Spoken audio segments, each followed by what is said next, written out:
मुक्तीचा बनवा पुरी भेटला.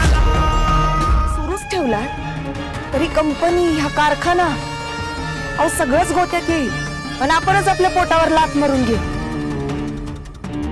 ते सगळं बरोबर आहे मॅडम, पण आपल्या फडके सरांवर हल्ला. माहितीये मला, पण हा संप सुरू ठेवला तर त्यांचा खरा गुन्हेगार सापडणार आहे का? हे बघा, फडक्यांचा खरा गुन्हेगार आज आणि उद्या कधी ना कधी तरी सापडणारच आहे. त्याला योग्य ती शिक्षा केली जाणार आहे. पण तुम्ही नका असं अडून राहू. हा, मी कळकळीची विनंती करते, काम थांबवू नका प्लीज, हात जोडते. तुमचा शब्द आमच्यासाठी लाखमोलाचा आहे. तुमचा शब्द आम्ही कधीच खाली पडू देणार नाही. मॅडम, अर्जुन सर ऑफिसला कधी येणार आहे? आम्हाला आमचे अर्जुन साहेब हवेत. तुमच्या अर्जुन साहेबांना इथे परत आलेलं पाहायचंय ना तुम्हाला? मग त्यांनी परत यावं असं तुमची खरंच इच्छा असेल तर हे ऑफिस सुरू ठेवा. तेच जर बंद व्हायच्या मार्गावर असेल तर त्यांच्या येण्याला काय अर्थ आहे? होईल, सगळं नीट होईल, फक्त तुम्ही साथ सोडू नका. हो मॅडम, तुम्ही बोललात ना, झालं. आणि आज तुम्ही इथं जोर जोरात कोकलताय. तुम्ही सगळे एवढ्या मोठ्यानं बोलत होता की फक्त मलाच नाही, पार तिकडं झोपडीत झोपलेल्या अर्जुनला सुद्धा ऐकू गेलं असतं. आणखी 10 मिनिटं जरी तुमच्या गुजगोष्टी चालू असत्या ना, तर स्वतः अर्जुन चालत चालत तुमचं बोलणं ऐकायला आलं असतं. चेष्टा लावली आहे. चेष्टा नाही तर काय. आता कसं आहे, एखाद्या कोड्याचं उत्तर फक्त आपल्याला माहित असतं आणि इतर माणसं त्याच कोड्याचं उत्तर शोधण्यासाठी डोकं खाजवत असतात. तेव्हा त्यांची चाललेली घालमेल अवस्था बघून माणसाला हसायला नाही येणार तर काय ना. म्हणजे हिरीतलं पाणी का हटलं हे माहितीये तुम्हाला? हे समजा कशामुळे चाललंय ते माहितीये का? माहित असेल तर सांगा ना.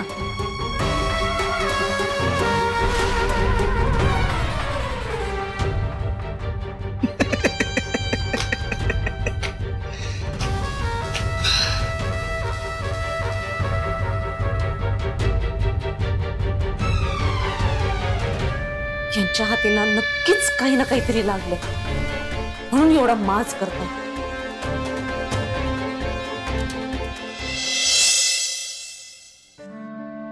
हे सावे, हे काय आजच एक खाली कळलं तरी गावात कुणाची हिंमत आहे आपल्या विरोधात उभं राहायची?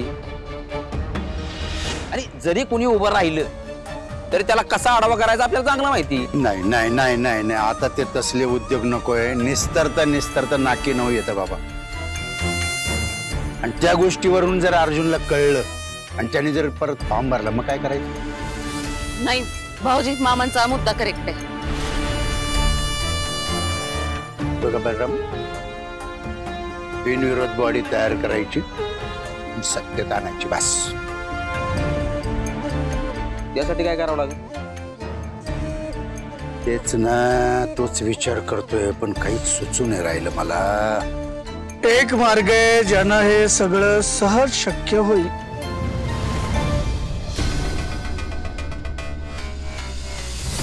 कोणता? मामा, आता काय ह्याचा ऐकायचं आहे आपण? ठीक आहे बाबा, नका ऐकू. तुमचा तुम्ही बघा. विद्या, प्लीज थांब.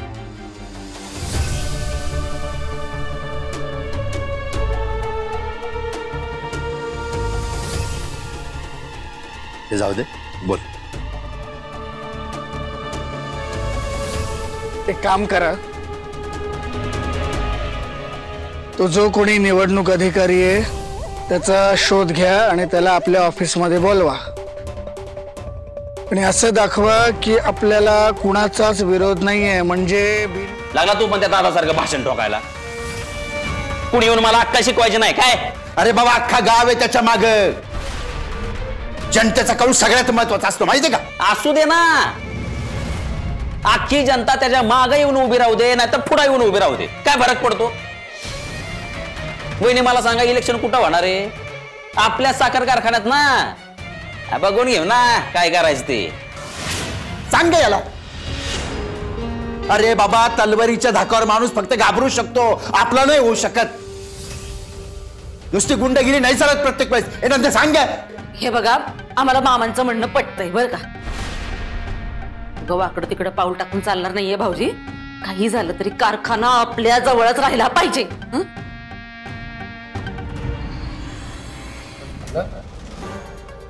नंदा, एक गोष्ट कळत नाहीये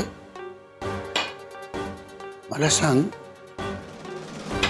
सरकारी अधिकारी कारखान्यात येणार, आपण त्याला आपले फॉर्म भरून देणार, आणि तो अधिकारी आपला पॅनल विजयी घोषित करणार होता.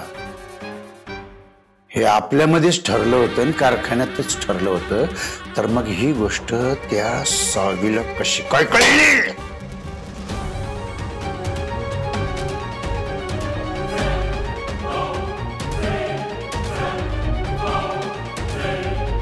सांगायचंय फॉर्म मागे घे म्हणून. जा, सांग त्याला.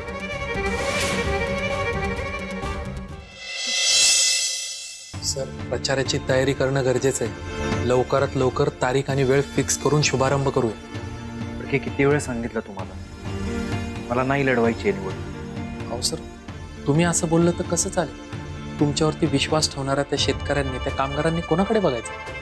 आणि सर, तुम्ही जर इलेक्शन लढवलं नाही ना, तर हा सगळा कारभार त्या चोरांच्या हातात आहे. अहो, तसंही त्यांचाच आहे तो. हे बघा, माझा काही अधिकार नाही आहे त्या सगळ्यात. सॉरी सर, लहान तोंडी मोठा घास घेतोय. जरी ही मालमत्ता, साखर कारखाना त्यांचे असले ना, तरी इथं काम करणार प्रत्येकाचं पोट त्यावरती अवलंबून आहे सर. सर, माझ्यासारख्या कित्येकांनी आपलं मानून या कंपनीला सर्वस्व वाहून दिलं. अहो सर, स्वतः तुम्ही जीवाचं रान केलंय. सर, इतके दिवस ही माणसं तुमच्याकडे बघून राबत होती. त्यांचा तुमच्यावरती विश्वास होता आणि आजही तो विश्वास तुमच्यावरती आहे. आणि मग इतकं एकनिष्ठ असणाऱ्या लोकांना तुम्ही असं वाऱ्यावर नाही सोडू शकत हो सर. सर, तुम्ही ही निवडणूक लढवत नाहीये, पण तुम्ही तुमच्यावर एकनिष्ठ प्रेम करणाऱ्या लोकांना अक्षरशः त्या लांडकांच्या तोंडी देतायत सर. उद्या जर काही कारखान्याचं बरं वाईट झालं ना, तर तुमचं हे जे त्रिकूट आहे ना, जास्त काळ नाही टिकणार. कधी ना कधी त्याचा विस्फोट होणार आहे.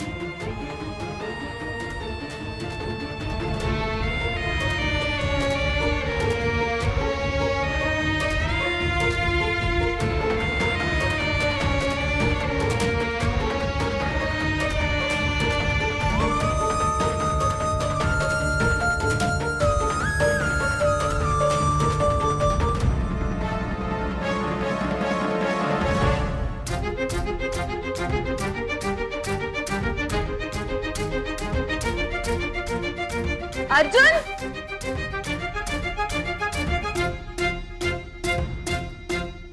काय तू विसरलास का मला? हाय नाही, बाय नाही. अगं, असं काहीच नाहीये. अर्जुन, तू खानावळीच्या बाहेरून चाललास तरी आत भेटायला आला नाहीस. हे चुकलंय का माझं? अगं, तुझा काहीतरी गैरसमज होतोय. मी थोडा गडबडीत होतो म्हणून चाललो होतो. आणि हे सारखं सारखं येणं बरं दिसत नाही ना. अर्जुन, तू वेडा आहेस का? तू माझ्यासोबत फॉर्मली वागतोयस. प्लीज असं नको वागूस. आणि हे काय स्वीट शिल्लक ठेवणार नाही म्हणून तर अर्जुन सर आता हवे होते. मला खरंच काय करावं सुचत नाही मॅडम. खूप अर्जंट आहे, वेळ कमी आहे आपल्याकडे. फडके, अहो अर्जुन आत्ताच गेला तिथे, इलेक्शन मधून माघार घ्यायला. त्याला थांबायला पाहिजे आपल्याला. इथे बोलत बसून काही पॉइंट नाही. चला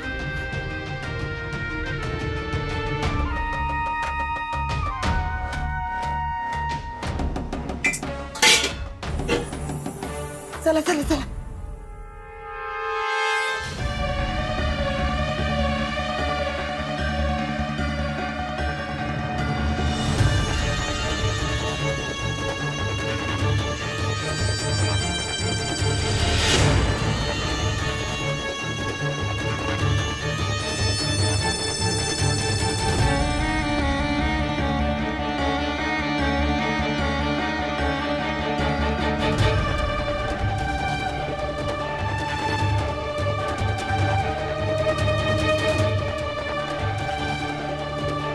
अरे वा,